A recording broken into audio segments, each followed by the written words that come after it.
Hello guys, and welcome back to another video of Gaming with the Powers. I'm Jake. I'm Cyril. And today we are going to be looking at Kingdomino Origins, designed by Bruno Cathala and published by Boardgames. So as always guys, we're going to take you to the table and we're going to take a quick look at how one full turn is played, and we'll also show you some other aspects of the game, and then we'll be back for our review. Okay guys, here we are at the table. So we have everything set up for a two-player game, and so in Kingdomino Origins, the goal is you will be drafting tiles or dominoes, and you will be making a 5x5 grid in your own personal territory.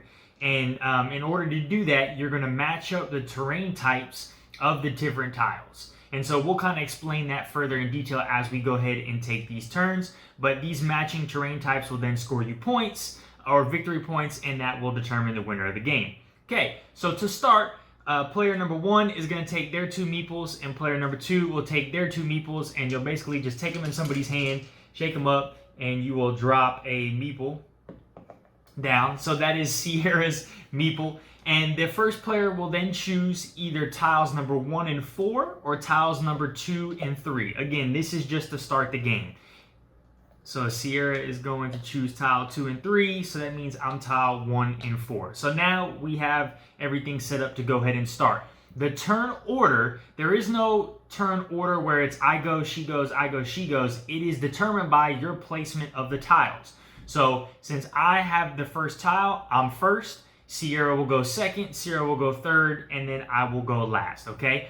So then at this point, you will then turn over the tiles that are next to the tiles that we've selected, and now we will take our turns. So I will take my tile here, and now since this is my starting tile, I can match this. My home base is a wild, it's considered wild, so I can match it up any way I want to. So I'm just going to put it here for right now, and then I will take my meeple, and then I will go ahead and select another tile. So I'm going to select this tile right here, and then it is now Sierra's turn. So I'm going to do the same. I take my meeple, I place my tile, and as you'll see, this has a volcano on it, so that kind of adds a special rule to the game. This is a single volcano, which you can see this one here is a double volcano. Single volcano is going to send just one of these fire tokens up to 3 spaces away. And the fire tokens in this game are helpful. They're beneficial. They're actually how you're going to score more points. So there's that.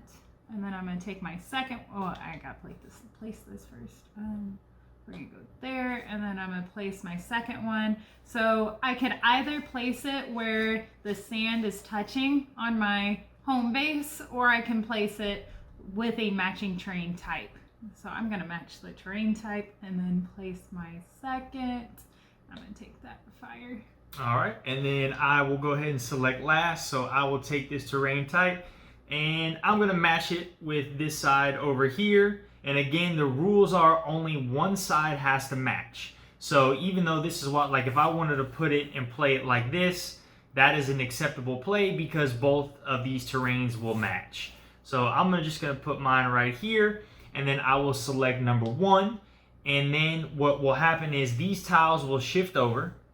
You will then select 4 more random tiles from the box, and you will put them in order, numerical order. And that is one full turn, guys. So what's also cool about this game is they also have 2 other modes that you can play. So this mode we're playing right now is called Discovery Mode.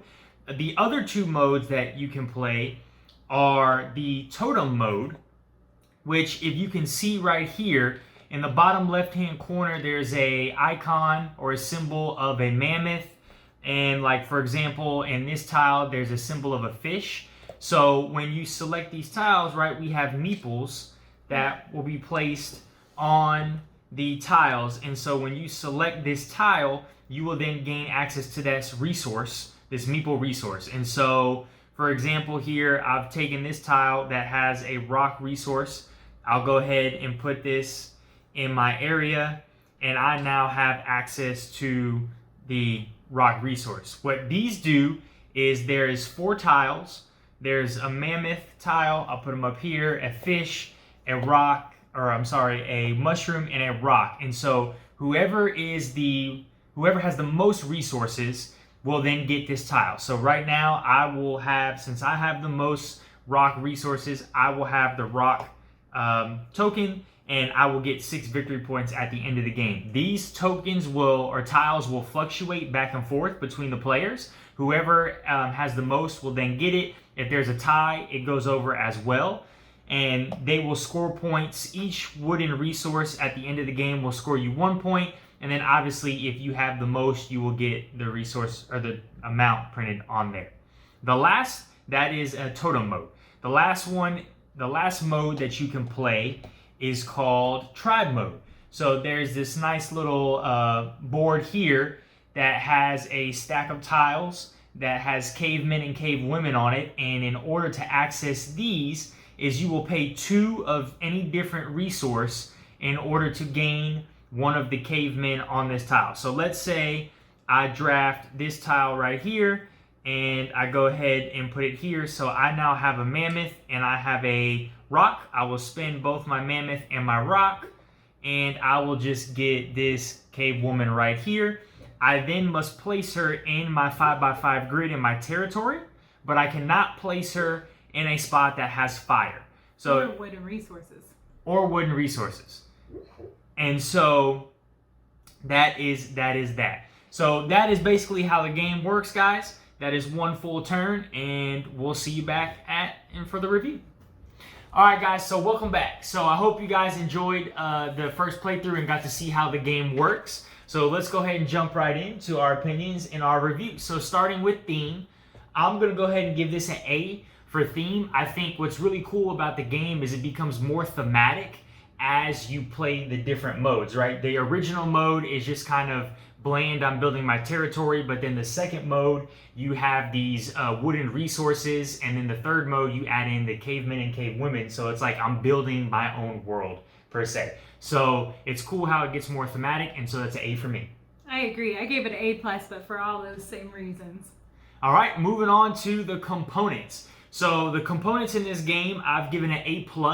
I think anytime, as you can see here, all of these meeples are screen printed.